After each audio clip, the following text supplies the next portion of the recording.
Hello friends, मैं संजीव प्रजापति अपने YouTube channel expert classes bye Sanjeev Prajapati में आपका हार्दिक स्वागत करता हूं। दोस्तों, जैसा कि आप सबको मालूम है, हम लोग आजकल daily science for competitive exam series पढ़ रहे हैं। इस सीरीज में इस बार हमने बीएससी फर्स्ट ईयर के हीट के chapter thermodynamics zeroth and first law को पढ़ना स्टार्ट किया है। इसमें से कुछ इंपॉर्टेंट क्वेश्चंस को निकाला गया है। आइए देखते हैं ये प्रश्न कौन से हैं और इन प्रश्नों को सॉल्व करते हैं। ये प्रश्न मुख्य रूप से बीएससी प्रीवियस सेकंड सेमेस्टर के स्टूडेंट्स के लिए है।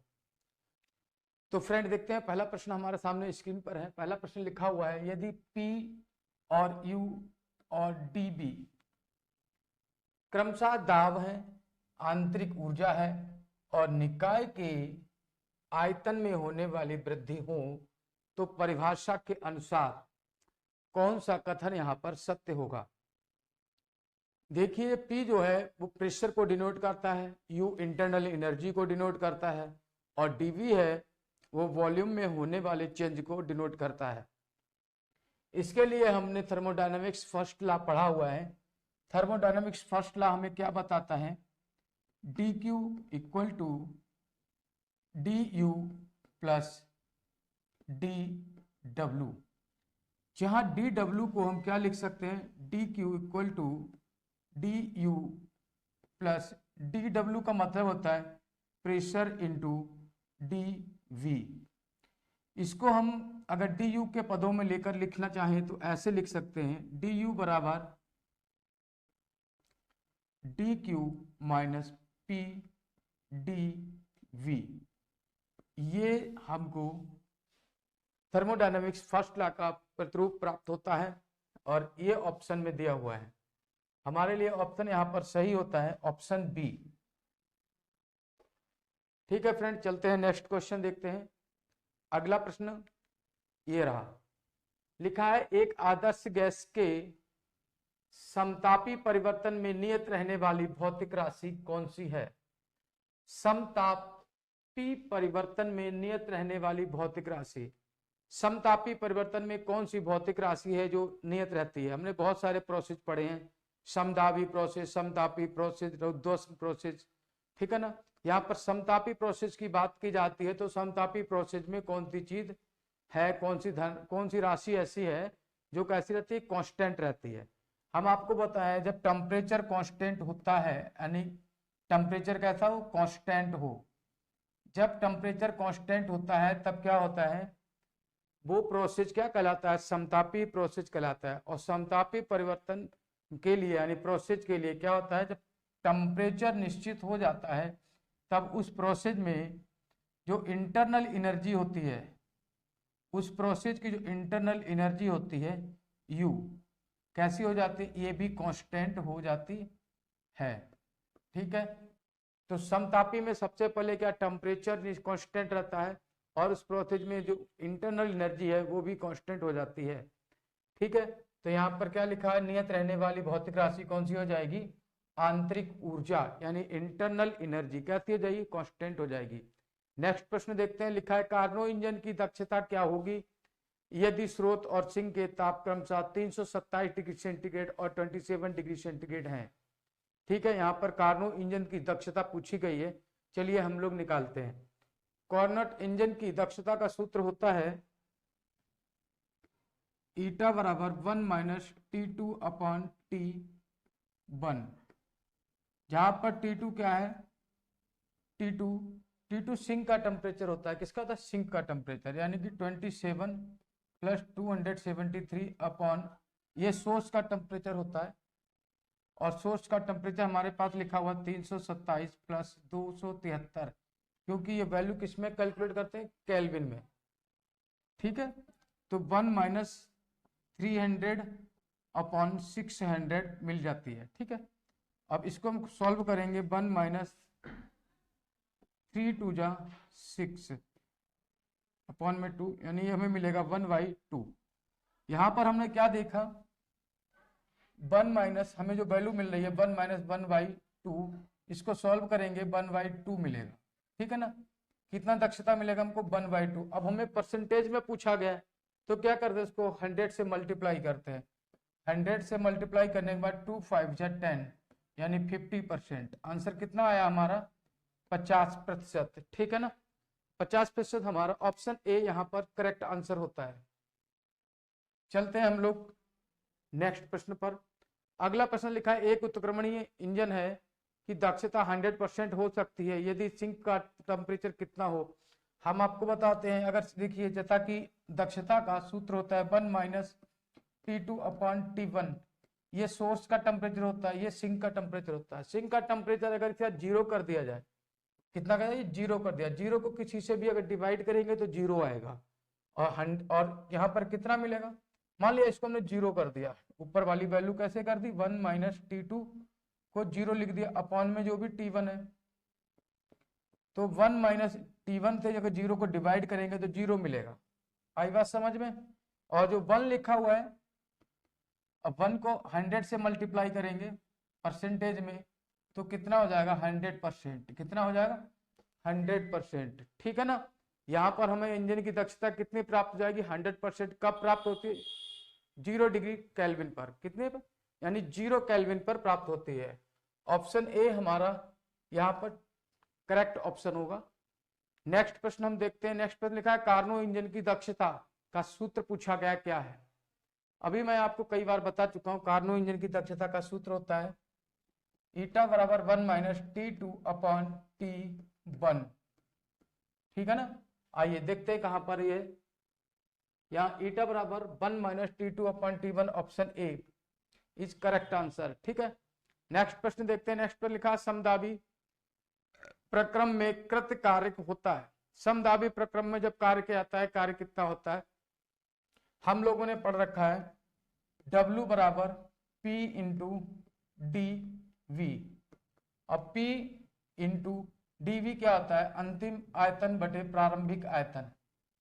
W बराबर, यही तो हमारा ऑप्शन डी ऑप्शन यहाँ पे ठीक हो जाता है। ठीक है ना। चलते हैं हम लोग नेक्स्ट प्रश्न देखते हैं। अगला प्रश्न लिखा है, किसी चक्रीय प्रक्रम में आंतरिक ऊर्जा में परिवर्तन कितना होता है। चक्रीय प्रक्रम है, उसकी आंतरिक ऊर्जा में कितना परिवर्तन होगा। हम आपको बताएं, चक्रीय प्रक्रम होता है तो उसकी आंतरिक ऊर्जा में कोई परिवर्तन नहीं होता है। ठीक है ना, यानी कि होने वाला परिवर्तन कितना होता है, शून्य होता है। कितना होता है, शून्य होता है। अगर प्रोसेस चक्रीय है तो ध्यान रखना, अगर प्रोसेस जो है वो चक्रीय है तो आंतरिक ऊर्जा में होने वाला परिवर्तन कितना होगा, शून्य होगा, अर्थात आंतरिक ऊर्जा में कोई परिवर्तन नहीं होगा। नेक्स्ट प्रश्न देखते हैं। अगला प्रश्न लिखा है, कार्नोट चक्र में कितनी प्रक्रियाएं होती हैं। कार्नोट चक्र में टोटल प्रक्रियाएं कितनी होती हैं, कितने प्रोसेस होते हैं, वो हमसे पूछा गया है। हम आपको बताते हैं, कार्नोट चक्र इस तरह से बनाया जाता है। ये कार्नोट साइकिल होती है। कार्नोट साइकिल ये समतापी साइकिल होती है। इसको समतापी संपीड़न कहते हैं, विरलन कहते हैं। ठीक है, समतापी विरलन, और इसको कहेंगे समतापी संपीड़न। ठीक है, और इसको रुद्धोष्म विरलन कहते हैं या रुद्धोष्म प्रसार। ठीक है, इसको बोलेंगे रुद्धोष्म प्रसार, और ये हो गया रुद्धोष्म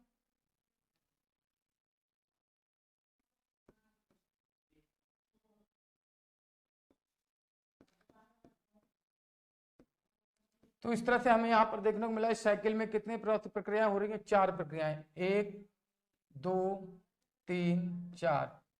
कार्नो साइकिल में 2 बार समतापी प्रोसेस होता है और 2 बार हमारा कैसा होता है, रुद्धोष्म प्रोसेस होता है। ठीक है, चलते हैं। तो यहाँ पर कौन सा हमारा ऑप्शन सही हो जाएगा, ऑप्शन डी हमारा यहाँ पर करेक्ट आंसर हो जाएगा। ठीक है, नेक्स्ट प्रश्न देखते हैं। नेक्स्ट प्रश्न लिखा है, जब 10 ग्राम बर्फ को 0 डिग्री सेंटीग्रेड पर जल में परिवर्तित किया जाता है तो एंट्रोपी में होने वाला परिवर्तन कितना होता है। एंट्रोपी का हम लोगों ने एक सूत्र पढ़ा होगा, एंट्रोपी एस बराबर पढ़ा है, एस बराबर पढ़ा है dQ ओवर टेम्परेचर यानी T। यहाँ पे क्या हो रहा है कि 10 ग्राम बर्फ है, बर्फ को किस में, वाटर में चेंज कर रहे हैं, जल में चेंज कर रहे हैं, तो क्या होगा, क्यूब बराबर क्या लिखेंगे ml/T। अब इसमें मान रख देते हैं, S बराबर m कितना है 10 ग्राम, एल कितना हो जाएगा 80, और यहाँ टेम्परेचर कितना है 0 डिग्री सेंटीग्रेड, कितना टेम्परेचर है 0 डिग्री सेंटीग्रेड, ठीक है। तो 0 + 273, इसको सॉल्व करेंगे तो हमको मिलेगा S बराबर 800/273, इसको हम डिवाइड करेंगे तो हमें सोल्यूशन प्राप्त होता है 2.93 कैलोरी पर केल्विन, ठीक है ना। ये वैल्यू हमको फाइंड आउट करनी थी, ये वैल्यू हमें मिल चुकी है। 10 ग्राम बर्फ को जब जल में परिवर्तित करते हैं 0 डिग्री सेंटीग्रेड पर, तब एंट्रोपी में होने वाला परिवर्तन 2.93 कैलोरी पर केल्विन होता है, ठीक है ना। यहाँ पर हमारा ऑप्शन बी ऑप्शन यहाँ पे करेक्ट ऑप्शन है। चलते हैं नेक्स्ट प्रश्न पर। नेक्स्ट प्रश्न लिखा है सही संबंध बताइए। सही संबंध में बताना है हमने। यहाँ पर संबंधों को देखते हैं तो डी क्यू की वैल्यू हमसे पूछी गई है, और डी क्यू की वैल्यू हमें पता है कितनी होती है, डी क्यू बराबर होता है D U plus D plus P D B. पढ़ा था यहाँ पर, क्या पढ़ा था हमने, पी डी बी। हम जानते हैं डी क्यू बराबर होता है D U plus P D B को क्या लिख सकते हैं हम लोग, वर्क पे परिवर्तन लिख सकते हैं, वर्क चेंज, यानी चेंज इन वर्क, कार्य कितना होता है वो लिख सकते हैं, ठीक है। इस तरह से यहाँ पर हमारा बी ऑप्शन करेक्ट ऑप्शन हो जाता है, ठीक है ना। आइए चलते हैं हम लोग ऑप्शन नेक्स्ट प्रश्न देखते हैं। अगला प्रश्न लिखा है आदर्श गैस के समतापी परिवर्तन में क्या होता है, समतापी परिवर्तन, ठीक है ना। समतापी परिवर्तन होता है तो उसमें क्या होता है, यानी कि समतापी परिवर्तन में हमने बताया ना टेम्परेचर कैसा हो गया 0, यानी dt, टेम्परेचर में होने वाला परिवर्तन कैसा हो गया 0।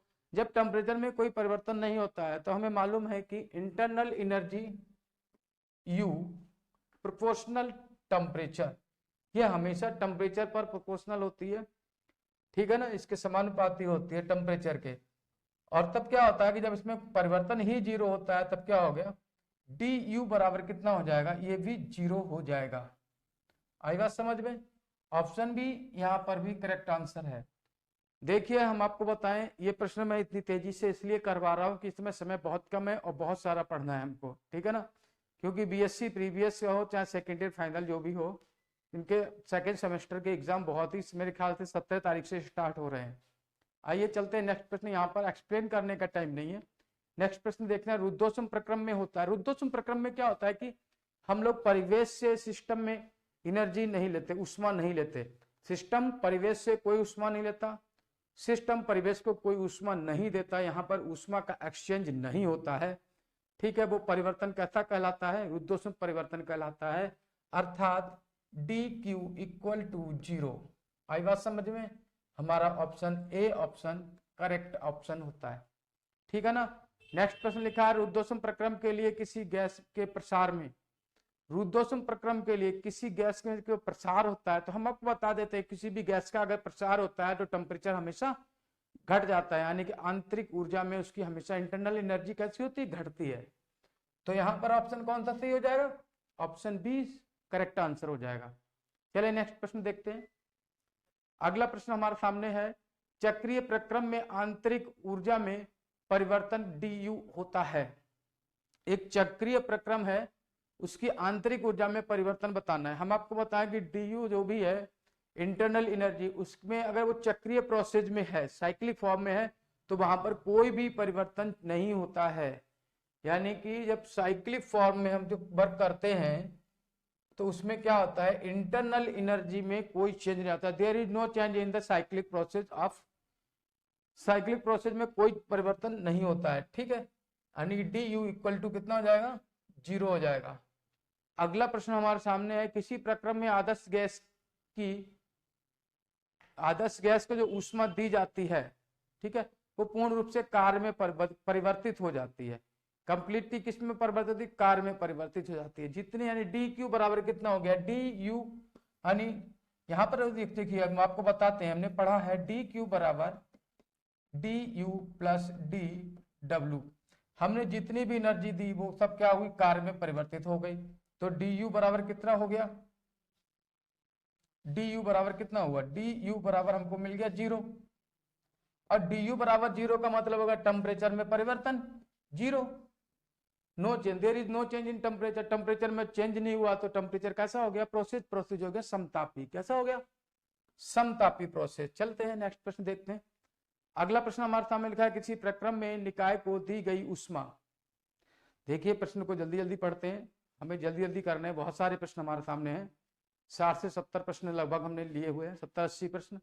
किसी प्रक्रम में निकाय को दी गई उष्मा पूर्ण रूप से आंतरिक ऊर्जा में बदल जाती है, ठीक है ना। यानी कि फिर से वही बात लिखते हैं, डी क्यू बराबर D U plus D W. यहां पर कितना, जितनी भी उष्मा दी जाती है वो इंटरनल एनर्जी में चेंज हो जाती है। जितनी भी उष्मा दी जाती है वो क्या, इंटरनल एनर्जी में चेंज हो जाती है, यानी work is done zero. Work is done कितना है, जीरो, आंतरिक ऊर्जा में परिवर्तित हो जाती है। तो वर्क इज डन जीरो, यानी D W equal to zero. और डी डब्ल्यू बराबर हमने क्या पढ़ रखा है, डी डब्ल्यू बराबर पढ़ रखा है P into D V, P into D V, यानी कि वॉल्यूम में change, P into V2 minus V1। या वॉल्यूम में चेंज नहीं होगा, यानी कि P इंटू वॉल्यूम चेंज अगर जीरो हो जाएगा तो work is already done zero, ठीक है। वर्क कैसा हो जाएगा, जीरो हो जाएगा। तो ये कैसा प्रक्रम हो गया आपका, यहाँ पर जो वर्क हो ही नहीं रहा है, आयतन है, तो क्या ये समआयतनिक हो गया, यानी आयतन में नहीं कोई परिवर्तन नहीं हो रहा है, ठीक है ना। तो जब आयतन में परिवर्तन नहीं होगा तो काम नहीं होगा, काम नहीं होगा तो ऊष्मा दी जाएगी प्रोसेस को, वो क्या करेगी, उस प्रोसेस की प्रक्रम के इंटरनल एनर्जी में टेम्परेचर बढ़ा देगी, इंटरनल एनर्जी में चेंज हो जाएगी। चले, लिखा है रुद्धोष्म प्रक्रम में किसी गैस के प्रसार में, रुद्धोष्म प्रक्रम हो चाहे कोई प्रक्रम हो, उसके किसी भी गैस का जब प्रसार होता है तो क्या होता है, ताप हमेशा और हमेशा घटता है। क्या, ताप हमेशा और हमेशा घटता है रुद्धोष्म प्रक्रम में, ठीक है। नेक्स्ट प्रश्न है, चक्रीय प्रक्रम में आंतरिक ऊर्जा में परिवर्तन कितना होता है। आपको अभी बताया था, चक्रीय प्रक्रम में आंतरिक ऊर्जा में कोई परिवर्तन नहीं होता है। नेक्स्ट प्रश्न, किसी प्रक्रम में आदर्श गैस की ऊष्मा पूर्णतः कार्य में बदल जाती है, कार्य में परिवर्तित हो जाती है, तो वो समतापी प्रोसेस होता है, अभी लिखा बताया था। नेक्स्ट प्रश्न है, किसी प्रक्रम को दी गई ऊष्मा पूर्ण रूप से आंतरिक ऊर्जा में वृद्धि करती है, वो समआयतनिक प्रक्रम है। और एक निकाय को, अगला प्रश्न लिखा हुआ है मित्र, हम आपको बताते हैं।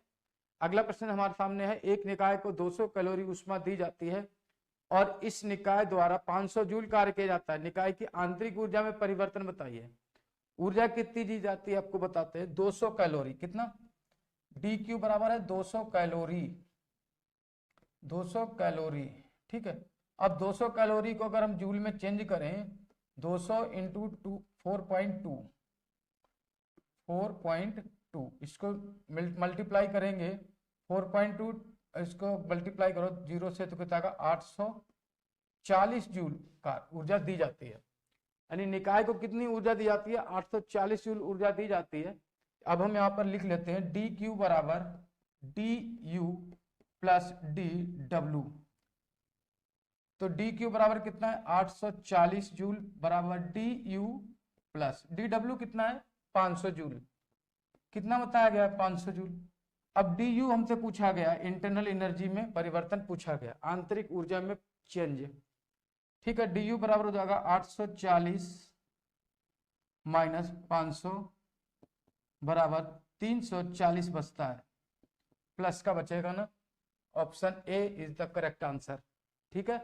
चलिए नेक्स्ट प्रश्न देखते हैं। लिखा है, ऊष्मा इंजन एक ऐसी युक्ति है जो क्या करता है। आपको मालूम है इंजन क्या करता है, इंजन क्या करता है, उष्मीय ऊर्जा लेता है। ऊष्मा इंजन क्या करता है, उष्मीय ऊर्जा लेता है, उसको क्या करता है, आंतरिक ऊर्जा में चेंज कर देता है। Option D is correct answer, ठीक है ना। ऊष्मा क्या, इंजन क्या करता है, ऊष्मा इंजन उष्मीय ऊर्जा को आंतरिक ऊर्जा में परिवर्तित कर देता है। अगला लिखा है, कथन सत्य है। सत्य कथन हमें बताना है, कौन सा कथन सत्य, देखते हैं कौन सा कथन सत्य है। लिखा है, ऊष्मा स्रोत उच्च ताप की एक वस्तु होती है। ऊष्मा स्रोत जो उच्च ताप की वस्तु, सोर्स होता है हीट का, उच्च ताप की ही वस्तु होगी। जैसे हमारे पृथ्वी पर जो ऊष्मा मिलती है वो कहां से, हमें सूर्य से मिलती है, वो कैसा है, उच्च ताप की वस्तु है, ठीक है ना, जिससे ऊष्मा ली जाती है, ठीक है ना। दूसरा देखते हैं, ऊष्मा सिंक निम्न ताप की वस्तु। सिंक क्या होता है, जहां जिसको ऊष्मा दी जा रही है, वो कहते हैं निम्न ताप की वस्तु है। कार्यकारी पदार्थ ऊष्मा प्राप्त करने करके आंतरिक कार्य संपन्न करता है। हाँ बिल्कुल सही है, जो पदार्थ कार्य करते हैं वो कार्य करके ही कार्य संपन्न करते हैं, ठीक है ना। ये सारी बातें बताई जितनी ही बातें बताई जा रही हैं, ये सारे ही ऑप्शन ठीक ऑप्शन है, ठीक है। चले नेक्स्ट प्रश्न देखते हैं। अधिकतम दक्षता वाला ऊष्मा इंजन होता है। हम आपको पता है यहाँ पर जितने एग्जाम्पल दिए हुए हैं इनमें सबसे अधिक ऊष्मा इंजन वो कौन सा इंजन है जिसकी दक्षता सर्वाधिक होती है, वो होता है कार्नो इंजन। कैसा होता है? Carnot engine. यहाँ पर कार्नो इंजन हमारा करेक्ट आंसर होगा। चलिए नेक्स्ट प्रश्न देखें। चलिए चलते हैं। लिखा है ऊष्मा इंजन की दक्षता कितनी है? एन को परिभाषित किया जाता है। एन को कैसे परिभाषित किया जाता है आपको मैं बता देता हूं। एन का जो मान होता है वो होता है किया गया कार्य, एन बराबर होता है किया गया कार्य बटे अवशोषित ऊष्मा। किससे प्रदर्शित करते हैं? किए गए कार्य और अवशोषित ऊष्मा के अनुपात को ही से इंजन की दक्षता को परिभाषित किया जाता है। चले अगला प्रश्न फिर आ गया हमारे सामने। लिखा है एक ऊष्मा इंजन में स्रोत से, एक ऊष्मीय इंजन है उसमें स्रोत से Q1 ऊष्मा अवशोषित की जाती है और सिंक को Q2 ऊष्मा दी जाती है।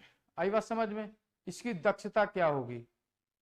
Q1 ऊष्मा ली जाती है, Q2 ऊष्मा दी जाती है। इसकी दक्षता हमसे पूछी गई है, हम बताएंगे। इसकी दक्षता का सूत्र हमने बताया ना, जैसे कि हमने पहले भी पढ़ रखा है। दक्षता का सूत्र 1 - T2/T1, ठीक है ना। और इसी तरह से इसको हम अगर आगे डिस्क्राइब करना चाहें तो Q2/Q1 लिख सकते हैं ना। यही सूत्र होता है हमारा। Option A is correct answer, ठीक है। मैं आपको बताऊं, आपको लग रहा होगा कि मैं प्रश्न थोड़ा जल्दी करा रहा हूं, वो इसीलिए करा रहा हूं कि आप लोग कंसेप्ट पढ़ चुके होंगे, ठीक है ना। कंसेप्ट पढ़ने का टाइम नहीं है। अगर कंसेप्ट पढ़ना है तो बहुत दिन पहले से तैयारी करनी पड़ती है, कई महीने पहले से, तब जाके कंसेप्ट तैयार होती है। मुझे उम्मीद है आप सब कंसेप्ट पढ़ चुके होंगे। ऑप्शन देखकर आपको समझ में आ रहा होगा, ठीक है ना। और हमारा एग्जाम भी बहुत ही नियरेस्ट है, इसीलिए हम इसका अच्छे से और जल्दी जल्दी तैयारी कर रहे हैं। बहुत सारे प्रश्नों को आज ही करना है। लिखा है ऊष्मा स्रोत और ऊष्मा सिंक के ताप कितने हैं? T1 और T2 हैं। कार्नो इंजन की दक्षता बताइए। T1 क्या है? सोर्स है। क्या है? सोर्स है। अभी हमने सूत्र लिखा था ना 1 - T2/T1। भाई ये तो फार्मूले होते हैं, इन फार्मूलों को तो याद करना पड़ेगा ना मित्र। क्यों भाई?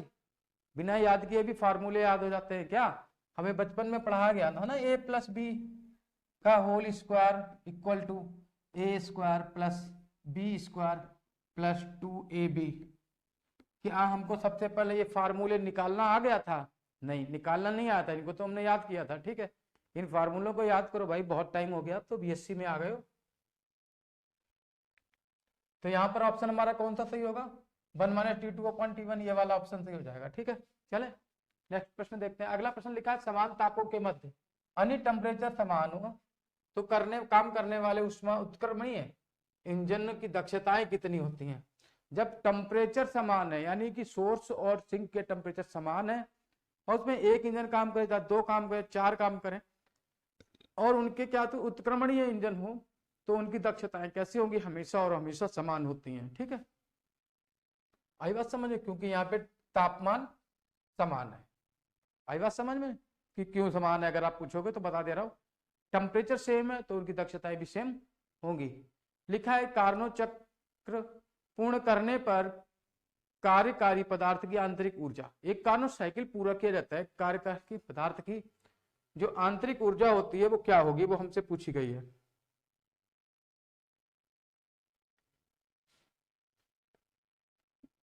पूछा गया है कार्नो चक्र पूर्ण करने पर कार्यकारी पदार्थ की आंतरिक ऊर्जा क्या होती है। हम आपको बताएं आंतरिक ऊर्जा होती है वो केवल प्रारंभिक मान के बराबर होती है, यानी उस पर प्रारंभिक उसकी आंतरिक ऊर्जा में कोई चेंज नहीं आता है, क्योंकि ये कैसा प्रोसेस है? एक साइक्लिक प्रोसेस है, तो आंतरिक ऊर्जा में कोई परिवर्तन नहीं होगा। तो यहाँ पे प्रारंभिक जो मान है उसी के बराबर रहेगी। अगला प्रश्न लिखा है कार्नो चक्र के अंत में कार्यकारी पदार्थ का ताप क्या होगा? अंत में जो पदार्थ है जो प्रारंभिक ताप के बराबर होगा। किसके बराबर होगा? प्रारंभिक ताप के बराबर होता है, ठीक है, कोई चेंज नहीं आता। नेक्स्ट प्रश्न लिखा है कार्नो इंजन में जब आदर्श गैस के द्वारा स्रोत से ली जाती है क्या? कार्नो इंजन में जब आदर्श गैस के द्वारा स्रोत से ऊष्मा ली जाती है तो स्रोत का ताप क्या होगा? हम आपको बताएं जब कार्नो इंजन में किस स्रोत के द्वारा जब ऊष्मा ली जाती है, अब वो कार्नो इंजन है तो कार्नो इंजन एक साइक्लिक प्रोसेस हो गया ना, और साइक्लिक प्रोसेस में क्या होता है कि जो ऊष्मा जो होती है उसमें कोई परिवर्तन नहीं आता है, ठीक है। तो उसकी जो ऊष्मा जो है ली जाती है, स्रोत से ऊष्मा ली जाती है, तो स्रोत का जो ताप है यानी कि इंटरनल एनर्जी में चेंज नहीं होगा, तो उसका टेम्परेचर भी कैसा रहेगा, नियत रहेगा। Option C is correct answer. Next लिखा है कार्नो इंजन में जब आदर्श गैस के द्वारा सिंक को ऊष्मा दी जाती है, ठीक है, सिंक को ऊष्मा जब दी जाती है तब क्या होगा।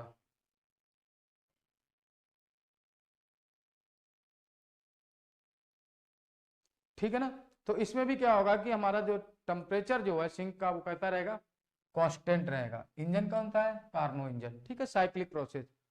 नेक्स्ट प्रश्न देखते हैं, अगला लिखा है एक कार्नो इंजन की दक्षता 100% हो सकती है, कब हो सकती है। अभी थोड़ी देर पहले ही हमने सॉल्व करके बताया था कि क्या होता है दक्षता का फॉर्मूला 1 माइनस T2/T1, और यह क्या है, ये क्या है, टेम्परेचर है हमारा सिंक का टेम्परेचर, इसको जीरो कर दो। जब हम इसको जीरो करते हैं 1 माइनस 0/T1, T1 को जीरो हो जाएगा, और ये T1 लिखा हुआ है, ये वैल्यू कितनी हो जाएगी, यहाँ पर जीरो हो जाएगी। ईटा बराबर 1 माइनस 0 इक्वल टू 1, और परसेंटेज में निकालोगे जीरो करो, गुणा करोगे 100 से तो 100% हो जाएगी। कब हो जाएगी, 0 केल्विन पर। कब हो जाती है ये, 0 केल्विन पर। ऐसा कब देखने को मिलता है, हमको 0 केल्विन पर देखने को मिलता है। अगला चलते हैं ना, आगे लिखें, आगे पढ़ने को हमको मिलता है। क्वेश्चन लिखा हुआ है कार्नो इंजन की दक्षता अधिकतम होगी जब कार्य करता है। जब अधिकतम दक्षता निकालनी है तो अधिकतम दक्षता के लिए क्या करते हैं, इनके चलो दक्षता निकाल लेते हैं। मान लीजिए इसकी दक्षता निकालते हैं, इसकी दक्षता निकाल लीजिए, क्या होगी, ईटा बराबर 1 माइनस T2 हो गया 10 केल्विन, और ये हो गया हमारा 100 केल्विन, साथ में मल्टीप्लाई करेंगे 100 से, तो 10 10 जा 100, 1 माइनस 1/10 मल्टीप्लाइड बाई 100, इसको सॉल्व करेंगे तो 9/10 इंटू 100, 10 10 जा 100, 10 9 इक्वल टू 90%। ठीक है, बाकी आप निकाल के देख लीजिएगा, ऑप्शन सी ही करेक्ट आंसर होगा, और यहाँ पर जब कार्य किया जाएगा वो सर्वाधिक कार्य प्राप्त होगा। ठीक है ना, ईंधन की दक्षता कैसी होगी, अधिकतम होगी।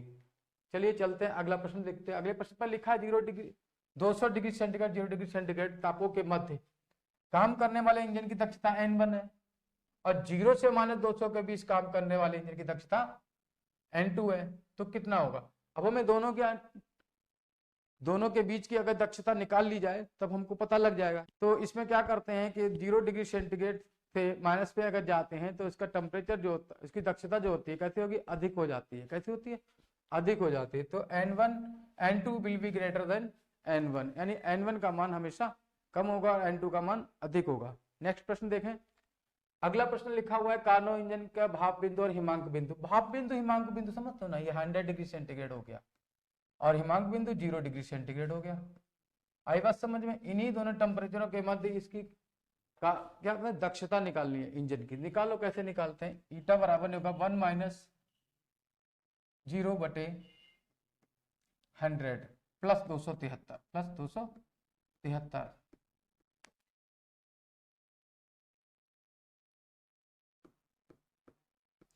ऊपर हमारी वैल्यू मिल जाती है 1 माइनस 273/373। अब इसको जब सॉल्व करते हैं हमको मिलता है 2.2681। ठीक है ना, अब इसको परसेंटेज में निकालना है तो 100 से मल्टीप्लाई कर देते हैं, हमको 26.81% प्राप्त हो जाता है। ठीक है ना, यही दक्षता का हमारा फार्मूला हो जाता है, और यहाँ पर हमें कौन सी दक्षता का ऑप्शन मिल जाता है, बी ऑप्शन हमारा करेक्ट ऑप्शन हो जाता है। ठीक है, अगला प्रश्न लिखा है कार्नो इंजन की दक्षता बढ़ाने में अधिक प्रभावी होता है। कार्नो इंजन की दक्षता बढ़ानी है तो क्या करना है हमें, हमारा फार्मूला होता है 1 माइनस T2/T1। ये T1 बढ़ाना पड़ता है, यह क्या करना, T1 बढ़ाना पड़ता है, या सिंक का टेम्परेचर घटाना पड़ता है। या तो T1 बढ़ा दो या T2 को कम कर दो। तो हमें क्या करना चाहिए, यहाँ पर हमें क्या करना ये है, हमें सिंक का टेम्परेचर कम कर देना है। क्या करना है, सिंक ये है ना सिंक, तो ये वाला टेम्परेचर T2 को कम करना है। क्या करना है? इसको कम करना है। ठीक है, T2 को जितना कम कर दोगे दक्षता उतनी बढ़ती चली जाएगी। आई बात समझ में? चलते नेक्स्ट प्रश्न है, दो वस्तुओं का को ऊष्मीय साम्य में कहा जाता है। जब ऊष्मीय साम्य में कहा जाएगा तो इसका मतलब क्या हुआ? उन दोनों वस्तुओं के टेम्परेचर आपस में कैसे बराबर है, यानी ताप बराबर होगा। आगे लिखा आंतरिक ऊर्जा होती है। आंतरिक ऊर्जा होती है, देखते हैं आंतरिक ऊर्जा क्या होती है। ऑप्शन क्या लिखा है? निकाय द्वारा परिवेश पर किया गया कार्य। परिवेश द्वारा निकाय पर किया गया कार्य नहीं, निकाय के एक भाग द्वारा दूसरे भाग पर किया गया कार्य। किसी प्रोसेस में हम एक पार्ट से दूसरे पार्ट में जो काम करते हैं उसको इंटरनल एनर्जी बोलते हैं। ठीक है, चले आगे। लिखा हुआ है कौन सा कथन सत्य है, बताएंगे कौन सा कथन सत्य है। लिखा है ऊष्मागतिकी का प्रथम नियम ऊर्जा संरक्षण का ही एक रूप है। बिल्कुल सही बात लिखी है, यही कथन सत्य है, हमें दूसरा ऑप्शन पढ़ने की जरूरत भी नहीं है। ऊष्मागतिकी का जो फर्स्ट लॉ होता है वो एनर्जी कंजर्वेशन रूल को फॉलो करता है, आई बात समझ, यानी उसका सेकेंडरी रूप कहलाता है। आगे चलेंगे। लिखा है किसी ताप पर वास्तविक गैस की संपूर्ण आंतरिक ऊर्जा कितनी होती है? किसकी ताप पर गैस की जो वास्तविक गैस है उसकी संपूर्ण आंतरिक ऊर्जा कैसी होती है? उसकी संपूर्ण आंतरिक ऊर्जा जो होती है वो स्थितिज और गतिज ऊर्जाओं के योग के बराबर होती है, यानी कि ऑप्शन सी यहां पर करेक्ट ऑप्शन होगा।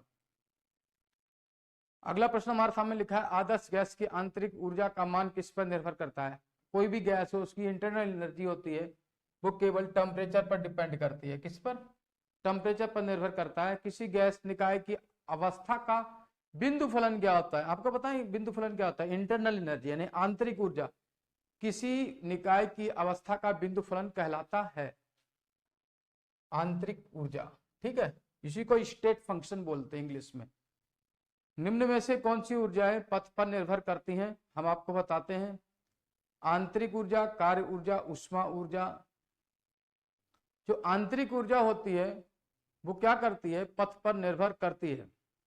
आई बात समझ में? लिखा ना कौन सी ऊर्जा पथ पर निर्भर करती है? आंतरिक ऊर्जा प्रोसेस किस तरह से हो रहा है उस प्रोसेस के रूट पर डिपेंड करती है। ठीक है, पथ पर डिपेंड करती है। समदाबी समतापी रुद्धोष्म प्रक्रम में समान आयतन परिवर्तन के लिए कार्य का मान न्यूनतम हो जाता है। किस प्रोसेस में कार्य का मान न्यूनतम हो जाता है हमें बताना है।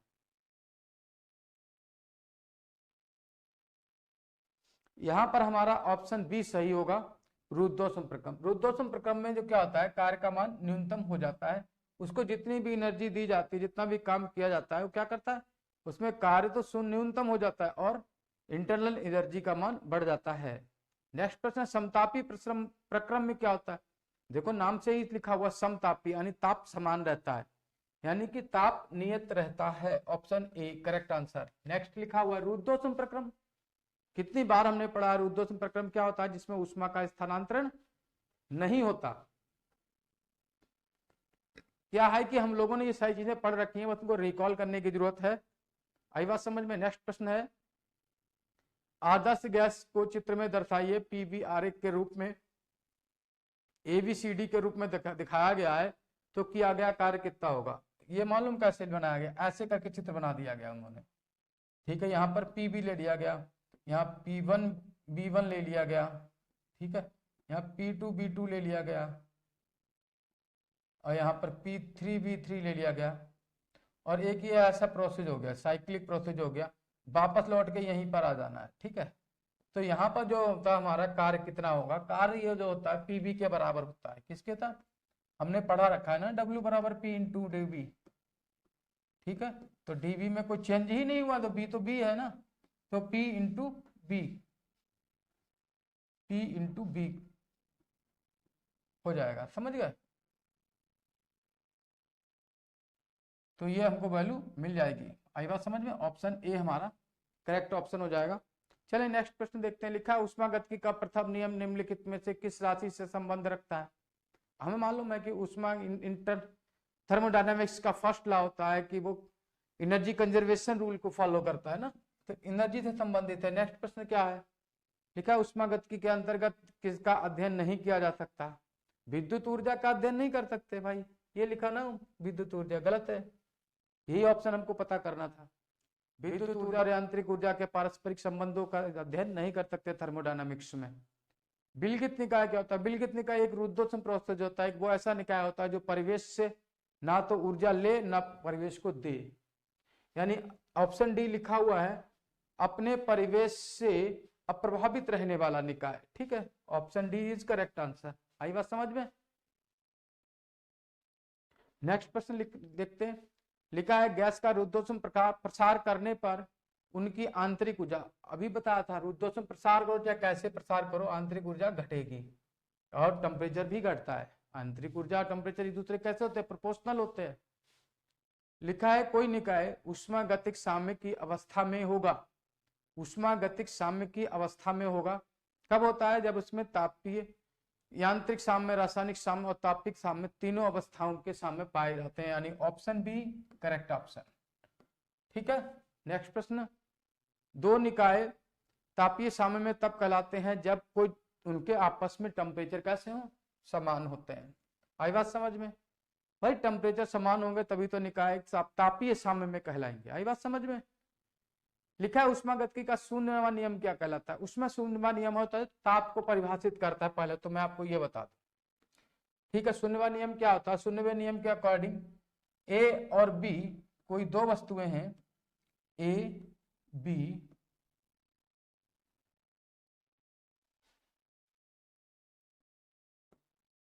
ए और बी यदि सी के साथ तापीय साम्य में हैं तो ए और बी आपस में भी तापीय साम्य में रहेंगी। ये थर्मोडायनेमिक्स का जीरोथ लॉ है, शून्यवा नियम है। ठीक है ना, इसी के अकॉर्डिंग हम लोग क्या करते हैं? ताप को परिभाषित करते हैं। नेक्स्ट प्रश्न लिखा है ऊष्मागत के द्वितीय नियम क्या कहलाता है?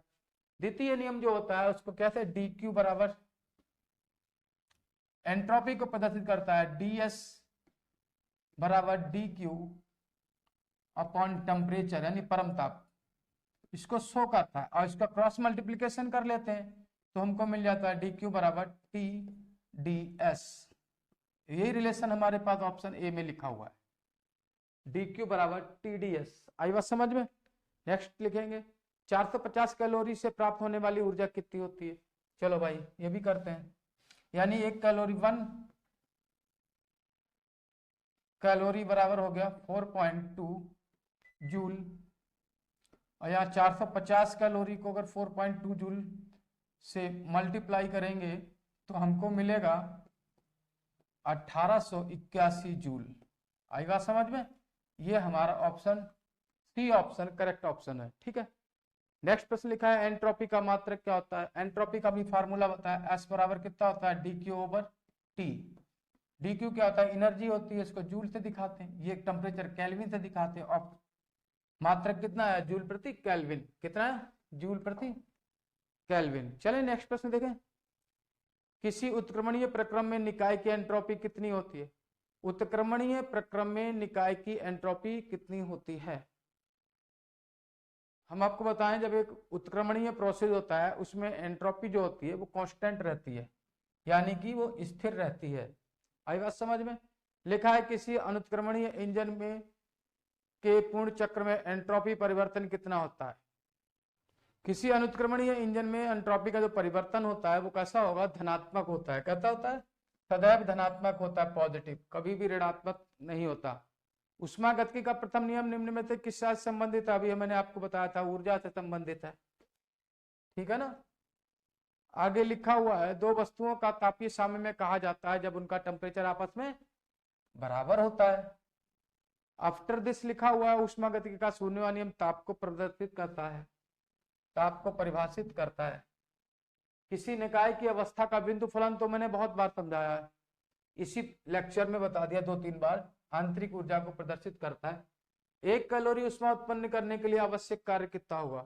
भाई अभी मैंने बताया ना 1 कैलोरी, ठीक है ना, 1 कैलोरी बराबर कितना होगा? 4.2 जूल। कितना? 4.2 जूल। कहाँ लिखा है? ये लिखा है। ठीक है, ऊष्मागतिकी के प्रथम नियम की व्याख्या की जा सकती है। ऊष्मागतिकी का प्रथम नियम क्या कहता है? जूल वो ऊर्जा के संरक्षण का मतलब ऊर्जा के संरक्षण को कितने जूल के नियम से प्रदर्शित करते हैं, किससे दर्शाते हैं, जूल के नियम से इसकी व्याख्या कर सकते हैं, ऊष्मागतिकी के प्रथम नियम की। ठीक है दोस्तों, इस तरह से हमने बीएससी फर्स्ट ईयर के थर्मोडायनेमिक्स के जीरो तो फर्स्ट लॉ पे डिपेंडेंट बहुत सारे प्रश्नों को देखा। उम्मीद है कि ये प्रश्न आपको समझ में आए होंगे और आगे भी कोशिश रहेगी कि हम अपने प्रश्नों को बहुत ही जल्दी कर सकें ताकि हम लोग एग्जाम में अच्छा स्कोर कर सकें। ठीक है ना, कॉन्सेप्ट आपने पढ़ी हुई है और सारे इंपॉर्टेंट क्वेश्चन आपको इसी तरह से यहाँ से मिलते रहेंगे।